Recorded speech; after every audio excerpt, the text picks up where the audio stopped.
now. Just wanted to know why you're expecting them. I am honored to be here today to say a few words about Randy Tidmore, a remarkable individual whose life and achievements resonate deeply with me as an active duty young woman serving in the Navy. One of those achievements, by the way, is looking so good at 103. Randy, you look so good. I think we could re-enlist you today.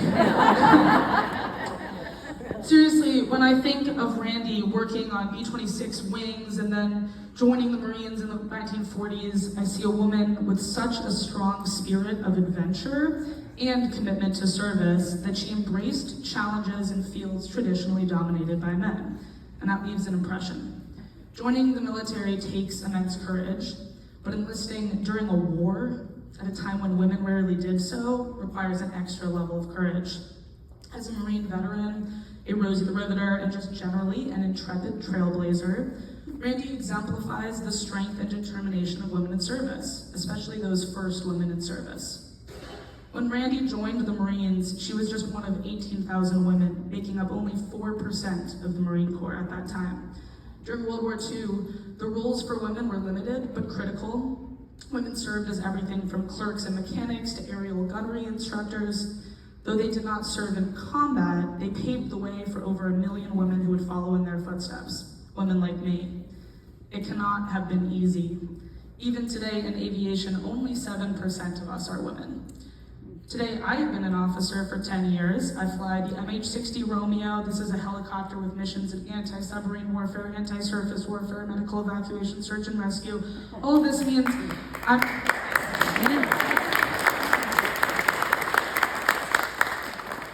This means I'm highly qualified to fire missiles and torpedoes and rockets, and still, I'm often the only woman in the room. But on tough days at work, I remind myself that I'm continuing the work that women like Randy started. Like them, my presence and performance prove to my male colleagues and to the world that I belong. Plus, it hopefully shows young girls what is possible. Representation matters. Role models like Randy demonstrate to young women, including myself, that our aspirations are valid. Every time I don my flight suit, I think about the women who broke barriers for me to be there. I feel both pride and gratitude for their sacrifice and success, and thinking of them makes me more motivated to strive for excellence myself. There are definitely people who think women don't belong in the cockpit today, or shouldn't be the ones firing missiles.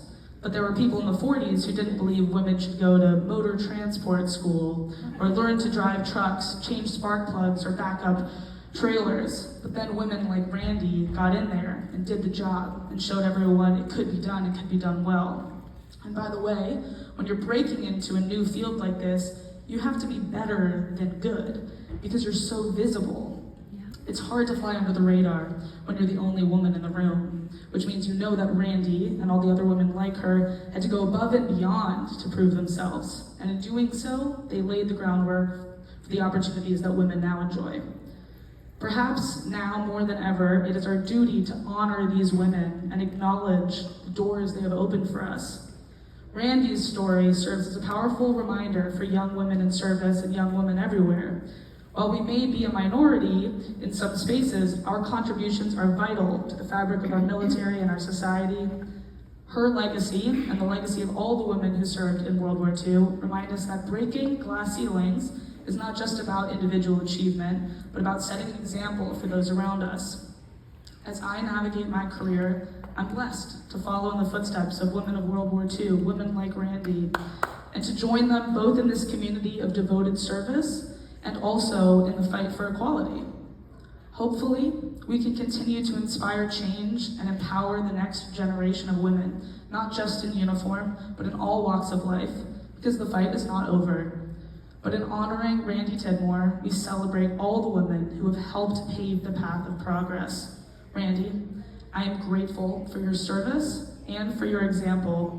I hope to live to 103, and that at 103, I've left half the legacy that you've left, and that I look half as good. Thank you all for coming today. Thank you, Randy, for